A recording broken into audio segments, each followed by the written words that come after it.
Assalamualaikum warahmatullahi wabarakatuh. Waalaikumsalam warahmatullahi Ya, wabarakatuh. sudah lama kita tidak bersua Pak ya. Wih, baik banget nih. Sudah berapa lama itu? Dari setelah pandemi ya Pak ya, kira-kira sekitar 2 Iya. tahun lalu ya, pas Bapak masih di Bapenda ya. Iya, bener. Aku lali-lali lupa. Namanya sih lupa. Oke, gimana Pak Sigit Alfian, gimana kabarnya Pak? Oh iya, ternyata masih ingat nama Iya, aku nih. ingat dong. Nah, kalau sampean Suci nggak salah ya? Iya, Suci. Suci dalam debu. Asik. Gimana Pak Suci? Gimana kabarnya Pak? Baik. 2 tahun kita nggak Alhamdulillah, ketemu nih ya. Pak. Dulu saya sering ngejar-ngejar Bapak nih, Pak. Tolong dong Pak, wawancara Pak. Ya waktu itu kan saya jadi apa ya? Kepala Bapenda ya Kepala Pak ya? Bapenda, terus berikut artisnya Buntang. Oh, iya. Karena setiap hari wartawan datang gitu. Iya, susah banget ditemuin, aduh Bapak. Ya ngomong-ngomong, dulu di Bapenda tuh berapa tahun ya Pak ya? Nah, kalau nggak salah 2 tahun. 2 tahun 2 ya. tahun. Setelah itu ke Setelah itu ya PLT staf dimutasi di staf ahli. Biasalah PNS kan begitu. ahli. Iya, selalu ada. Ada mutasi. Itu hal yang biasa di PNS. Itu Malah dapat teman baru, mm-mm, dapat pengalaman ilmu baru. baru ya. Itu berapa tahun Pak di PLT gitu? Bukan PLT. Bukan PLT ya, staf Staf ahli pemerintahan. itu ya, staf ahli pemerintahan dan hukum itu sama dengan eselon 2, cuman bedanya dia tidak punya anak buah di situ. Tugas utamanya waktu itu ya memberikan masukan dan saran kepada wali kota. Yang kedua mewakili wali kota, Wih. suruh belajar jadi wali kota. Keren. Itu berapa lama Pak? Itu kurang lebih 1 tahun. 1 tahun. Setelah 1 tahun ya dimutasi lagi di Kesbangpol karena Sebagai- jabatnya kosong. Oh, saat itu PLT ya Pak ya? Sampai PLT sekarang? sempat mulai tanggal 13 Desember 2022 sampai dengan 31. Karena pas waktu itu Pak Ibnu Gunawan kan meninggal dunia. Iya. Gitu. Sehingga saya waktu itu disuruh menjadi PLT di situ. Ya, terus tanggal 31-nya insya Allah itu pelantikan sampai sekarang. Sampai sekarang ya. Iya. Berarti ini terhitung berapa? Setahun, 2 tahun? 1 tahun berapa bulan nih? Ini 1 tahun 2 bulan. Ya. Nah, dari Bapenda nih, kan kalau Bapenda kan agak lama ya Pak ya. Terus 2 tahun, ya. 2 tahun ke staf ahli, baru ke sekarang Kesbangpol. Gimana sensasinya? Wih, Kalau sensasi. dulu kan di Bapenda kan selalu ngurusin soal pajak ya Pak Iya. ya, dikit-dikit pajak kayak gitu. Pajak. Kalau sekarang di Kesbangpol sensasinya seperti apa? Wih, sensasinya lebih seru. Kalau di sana kan di Bapenda itu urusan keuangan ya. Ya lumayan pusing. Iya. Menetapkan APBD, menghitung akurasi. Iya. Akurasi itu bagaimana menetapkan APBD itu harus tepat. Kalau tidak tepat bahaya di situ. Apalagi kemarin ada cobaan ya Pak ya, pandemi. Nah itu dia. Itu agak sulit kemarin juga ya. Kalau di Kesbangpol itu kita lebih ke hubungan sesama kita. Ya, jadi kan tugasnya memang kalau di undang-undang otonomi daerah itu memang tugasnya di Poleksos Hankam, ideologi politik, ekonomi sosial budaya, keamanan. Nah itu berarti urusannya dengan sesama kita, paguyuban, ormas dan Jadi lebih luas ya Pak ya, ya, sangat cakupannya ya. luas. Kalau dulu pajak kan lebih kayak ke hotel-hotel, baru seperti itu. Kalau sekarang lebih luas ke ormas seperti itu. Oke. Nah, saya lihat nih Bapak gagah banget nih hari ini. Wih, emang keren Ya, loh. baju abu-abu tapi ada tulisan TP3D. Oh, itu iya. apa itu Pak? Ini Baju Kesbangpol ya? ini TP3D ini salah satu tupoksi kita, tugas kita sekarang di tahun politik. Jadi kalau TP3D tim pemantauan pelaksanaan pemilu daerah Oh gitu. Politik daerah. Politik daerah berarti memang Kesbangpol ini punya peran penting di politik ya. Tadi saya sampaikan Ipolek Sosbud Hankam. Apa itu Pak? Itu singkatan dari tupoksi Undang-Undang Nomor 32 tahun 2014 pasal 25, 26. Jadi pantauan kita itu ideologi, politik, ekonomi, sosial, budaya, pertahanan, keamanan. Itu pantauan yang harus kita laporkan ke Kementerian Dalam Negeri, pusat. Jadi nah sekarang ini posisi tahun politik ya kita pemantauan itu. Makanya saya dikasih mobil sama Pak Kai Isran namanya. Pak Gubernur. Iya. Dikasih mobil apa itu? Ras. Ya. Ngomongin soal politik nih ya Pak ya. Apalagi politik pemilu ini tinggal menghitung hari ya Pak ya. Iya. Gimana sih peran Kesbangpol Kota Bontang dalam politik tahun ini? Ya memang sejak saya dilantik itu memang itu kan tahun 2023. Karena yang utama adalah menciptakan kedamaian. Nah, kemana saya harus melakukan pendekatan politik itu? Ya tadi ada paguyuban, ormas, terus mahasiswa, pemuda, mama, kan semua partai politik, semua lingkup ya. Semua kita harus melakukan pendekatan itu supaya semua satu persepsi bahwa kita menginginkan kedamaian. Jadi jangan urusan politik ini terlalu serius. Iya benar Pak.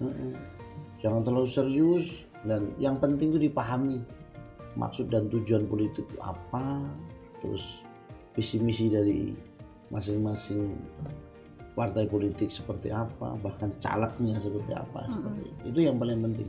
Tapi kita mengarahkan supaya teman-teman atau masyarakat di Kota Bontang itu sadar akan kedamaian. Intinya di situ. Gimana peran Kesbangpol untuk mengarahkan warga Bontang ini untuk sana? Tentu di kegiatan kita ada yang tertuang di APBD, di tupoksi kita lakukan kayak rapat, seminar, terus bimtek, kira-kira begitu ya, banyak lah. Terus di sisi lain kita harus turun ke lapangan, mendekatan ke mereka semua, ke ketua-ketua paguyuban, partai politik dan seterusnya. Jadi jangan heran kalau kepala Kesbang tuh keluyuran kayak kalong. Kalong, tahu kalong enggak? Kalong tuh kelawar ya malam itu. Kalau dulu susah dicari, kayaknya sekarang lebih susah dicari ya. Pulangnya malam terus. Sampai anak saya komplain, "Bapak nih pulangnya malam banget itu." Demi negara. Ya demi tugas. Tupoksi harus hayati tugas itu. Iya benar. Oke. Kalau ngelihat politik tahun ini ya Pak ya, gimana menurut Bapak? Politik tahun ini lebih dinamis ya? Tapi dibanding kecenderungannya bagus lah. Kalau tahun 2019 itu kita terpolarisasi ya, diawali dengan pilkada DKI ya. Itu sudah ada cebong dan kampret. Aduh. Kan waktu itu kan begitu ya. Jadi waktu itu memang begitu. Jadi itu tahun 2019 itu memang kencang banget. Sampai di pilpresnya juga udah cebong dan kampret panjang. Tapi kita bersyukur karena cebong dan kampret sudah bersatu, aman. Iya. Tapi itu kan termasuk konflik ya Pak ya. Konflik politik. Nah kalau di Kota Bontang sendiri Bapak melihat seperti apa, gimana konflik politik di Bontang ini, apakah ada? Bontang memang pernah menyumbang potensi konflik yang cukup tinggi, bahkan bukan menyumbang, konfliknya bukan potensi konflik lagi. Tahun 2005 ya, 26 ya, yang antara Zoro dan SS itu bukan lagi cuman potensi, tapi sudah konflik waktu itu, sampai bakar-bakar secara nasional kita dilihat. Tapi alhamdulillah tahun ini kita yang pertama setelah penetapan, sebelum penetapan kemarin Pilpres itu masih terpolarisasi sebenarnya. Ada tuduhan politik identitas. Tapi setelah ada penetapan, bagus sekali nih, sudah bergabung semua. Jadi tidak ada lagi tuduhan politik identitas masing-masing calon. Nah, kemudian kalau kita bicara khusus Kota Bontang, memang Bontang itu bagian dari Kalimantan Timur. Nah, Kalimantan Timur sendiri itu dari pantauan Bawaslu Nasional bahwa Kaltim itu urutan kelima potensi konflik. Bayangkan itu urutan kelima secara nasional, kita potensinya urutan kelima konflik, ngeri kan? Nah, ini disampaikan oleh Bawaslu Nasional pada saat kita rakor Forum Pimpinan Daerah di Balikpapan tahun 2023 awal. Nah, sehingga di situ semua sepakat. Forum Pimpinan Daerah khususnya di Kota Bontang sepakat, dan di Kaltim, apalagi kami di Bontang, karena pernah menyumbang potensi konflik, sehingga kita ya kerja keras, khususnya ke Kesbangpol, dan alhamdulillah kompak semua antara Forum Pimpinan Daerah di Bontang itu kompak, enak. Jadi gimana caranya itu Pak untuk caranya itu? Tentu banyak hal yang kita buat untuk pendekatan. Seperti apa? Contohnya pendekatan itu kayak bimtek yang kita lakukan itu bukan sekedar jalan-jalan loh. Iya. Jadi itu salah satu meredam, pendekatan kepada masyarakat. Itu kalau program Kesbangpol, jujur program saya, program kita, apalagi itu juga dasar hukumnya kuat. Dasar hukumnya itu gini. Tadi kan kita bicara Hippolyte Sosut Hankam. Di dalamnya ada 4 pilar kebangsaan. Tentu ada Pancasila di situ. Nah, kami Kesbangpol itu melakukan MOU dengan BPIP, Badan Pembinaan Ideologi Pancasila, yang ada di pusat. Yang pembina utamanya adalah Megawati, Wiranto, Kiai siapa itu, para kiai-kiai yang ada di situ, ada semua unsur agama lengkap di situ. Dan itu kami MOU tanggal 11 Oktober 2023 kemarin, isinya adalah menuju kota Pancasila, Kota Bontang. Keren, mana ada yang berani begitu? Bontang keren. Saya baru dengar ini. Iya, keren. Jadi menuju kota Pancasila itu datang langsung ketuanya itu Profesor Dr. Haji Yudian, itu rektornya WIN itu apa ya, panjangan apa itu WIN? Oke, kita Google. Nah, itu kita satu-satunya di Kaltim, di Indonesia yang berani melakukan deklarasi menuju kota Pancasila. Iya. Bontang ya? Iya, itu yang dilakukan oleh Kesbangpol supaya kita menjaga tetap damai. Dan ini tentu ya supportnya luar biasa dari wali kota. Iya, jadi memang seperti yang kita lakukan. Jadi potensi 5 besar itu kita jangan sampai Bontang menjadi konflik. Alhamdulillah sampai hari ini kan aman-aman saja. Iya. Ada pemilu, ada kampanye juga aman. Semua turun. Semua kita libatkan, semua ormas, Babinsa, Babinsa, semua mantau. Di samping itu pasti Bawaslu keluyuran itu nggak ada berhentinya juga, itu melihat pemantauan. Intelijen juga udah semua sudut kota ini turun, jangan sampai terjadi sesuatu. Ada titik kecil kita tahu di Kesbangpol itu ada titik api kecil itu sedikit itu, ini potensi kita udah tangani. Karena Forum Pimpinan Daerahnya kompak. Oke. Seperti itu. Berarti kalau menurut Pak Sigit nih, pemilu di tahun ini minim konflik politik ya. Insya Allah aman. Sejauh ini masih aman, tidak ada. Secara nasional juga aman kan. Kalau bicara di media sosial itu udah zamannya nggak bisa diapa-apain. Memang zaman udah masuk ke sana, tinggal kita saja menjadi cerdas untuk itu. Kalau saya melihat sih memang politik tahun ini kayaknya memang lebih damai dibanding sebelumnya ya Pak ya. Apalagi dengan keterlibatan anak muda. Ya. Bener ya, kalau kita scroll sosmed, TikTok, IG, ya sekarang lebih banyak anak muda ya yang lebih bersuara ya Pak ya. Kalau di Bontang sendiri Pak gimana? Iya, jadi kalau kita bicara mengikut gini nih, anak muda itu sekarang pemilih milenial, ada Gen Z dan milenial itu gabung jadi satu. Itu di Bontang sudah 60% lebih loh. Malah terakhir katanya si KPU itu 70%. Iya, kalau dilihat dari data KPU Bontang, jumlah DPT terbanyak dari generasi Gen milenial itu yang paling banyak sebanyak 48.897. Itu dengan usia 27 sampai 42 tahun ya Pak ya. Sedangkan terbanyak kedua dari Gen X dari umur 43 sampai 58 tahun. Jumlahnya 36.009. Saya milenial. Saya Gen X tadi. Gen X ya Pak ya. Makanya kelihatan tua ya. Enggak Pak. Masih sama. Aduh, menjilat. Batuk dulu. Cair ya.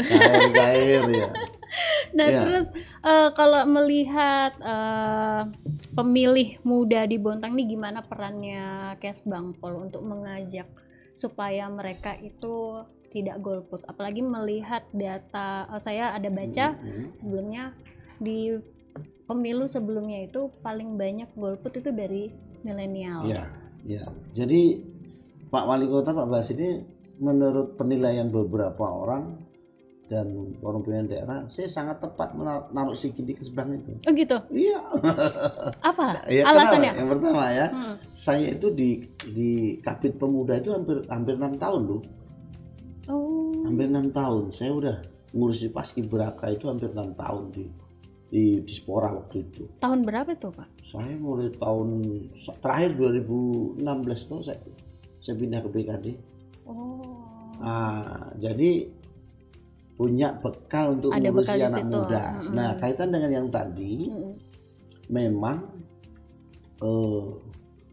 kita masuk ke gaya anak muda. Contoh yang kita lakukan. Mbak Suci pernah lihat TikTok saya? Pernah. Nah, itu kan. Saya like terus. Terus Instagram, kan? Ada semua saya punya. Saya itu gaul. Kira-kira gitu. Ada TikTok, ada Instagram, ada Facebook. Kalau Facebook kalangan tua lah. Instagram ini dan TikTok itu masuk. Di Bapeda kan saya dulu sering TikTokan juga sama. Bahkan saya kalau jalan sama anak saya itu TikTokan gitu. Itu apa? Supaya masuk di kalangan milenial itu. Supaya dia ngerti, ternyata bapak ini gaul gitu. Dan kita masuknya di situ. Nah terus cara yang kita lakukan pendekatannya kalau udah seneng kan enak tuh ngobrolnya gitu. Jadi lewat TikTok, lewat mereka akan lihat sampai begini. Ini ada pengalaman anak saya itu yang YPK yang sekolah masih SMP. Kadang-kadang TikTok ini kan masuk mana-mana. Salah bapakmu nih masuk terus di berandaku, dia lewat aja sedikit lagi jadi gue bilang ya memang kan namanya juga kita pengen mendekat ke melaksanakan tugas ya seperti itu. Apalagi sekarang ya dengan posisi bapak sebagai kepala Kesbangpol dan berhubungan dengan politik, tentunya ya nggak cuma kalangan yang tua aja, tapi harus masuk ke muda. Gimana caranya Kesbangpol, Pak? Nah, setelah itu kan kita banyak program di Kesbangpol itu buat seminar dengan mahasiswa, dengan pelajar. Itu udah sering kita lakukan. Kita lakukan pertemuan kita undang, ada juga kita datang di KP-KP gitu kan, ngobrol dengan anak muda, kelompok-kelompok itu. Kemudian bukan cuma itu, kita masuk di kalangan rebahan. Iya, di kalangan rebahan tuh yang game-game itu. Kita masuk juga di situ. Iya, kita buat semacam event PUBG, terus apa lagi tuh, Mobile Legends itu. itu kita untuk mensukseskan pemilu ini pendaftarnya minimal usia 17 tahun. Jadi nggak baru cuma ada himbauan damai di situ dari kita. Dia posting mendaftar itu, dia posting dulu himbauan damai itu. Bukti dia mendaftar, nah, ada himbauan damai yang dia posting. Oh ini buktinya. Jadi mereka dekat, dia tahu dengan kondisi ini. Kalau dia anak rebahan ini kan cenderung cuek nih. Tapi begitu kita ajak dengan gaya dia, wah dia keren, seneng tuh. Iya, karena melihat anak-anak muda sekarang ya, Gen Z ya, Gen Z. Tentu cara yang kita lakukan tentu berbeda, dengan zaman dulu ya. Benar, betul. Bahkan biarpun main game tetap masuk nih, bisa tetap masuk. Mantap. Karena daftarnya saja dia udah posting syarat pendaftaran, udah posting usianya 17 tahun, dia posting himbauan damai kita itu. Posting di Instagram dia. Jadi itu keren di situ. Jadi teman-teman yang tadinya mungkin ada 5.000, 10.000, nah, lihat nih, keren nih. Bener. Nah, caranya begitu kita mendekat ke mereka. Makanya kita menghimbau ke teman-teman OPD yang lain juga ikut di situ, bukan cuma di Spora, tapi ada Kominfo, ada Pusbangpol, kolaborasi dengan dinas lain ya. Keren juga ya. Keren. Siapa dulu? Akurasi. Pak Sigit. Oke. Nah, kalau itu kan tadi anak muda ya Pak ya. Kalau keterlibatan tadi Bapak bilang ormas. Kalau keterlibatan ormas dalam politik itu seperti apa Pak? Ya, ormas ini terutama di Kota Bontang ya. Ormas ini kan dia punya fungsi ya. Ormas itu kayak paguyuban, LSM itu masuk kategori ormas. Nah, ormas ini kan ada masanya, ada orang-orang di dalamnya. Dan fungsi ormas itu sebagai katalisator. Katalisator itu penghubung antara masyarakat dan pemerintah. Nah, di sini kita dekati pendekatan sama ketuanya, sama sekretarisnya, ASP-nya lah di situ. Kita ngobrol, sering nongkrong. Coba sampai lihat tiba-tiba saya ada di dealer Honda, bukan dealer Yamaha itu kan, nongkrong di situ ada musik itu. Saya nongkrong dengan ormas, dengan paguyuban adem ayem, dengan kalangan motor Yamaha, RX King dan seterusnya di situ. Itu nongkrong di situ. Kelihatannya memang kayak nyanyi-nyanyi, ngopi dengan teman-teman di situ. Parlemen seruput lah, ada kopi kita buatan kita dengan Pak Tekno ketua FKDM. Kita buat namanya kopi parlemen seruput. Itu komunitas isinya. Kita nongkrong di situ. Ada Bapak di dalam. Kita nongkrong, kita lakukan sosialisasi tentang kedamaian. Di situ kita mendekati, di situ dan kita undang. Tapi hebatnya di Bontang itu ormas itu sangat luar biasa antusiasnya. Kalau kita undang saja. Kalau ada yang nggak diundang, waduh, kita yang marah itu. Kita udah dijawab, kenapa kita nggak diundang? Contoh gini, pernah terjadi kita menjemput yang namanya Danrem.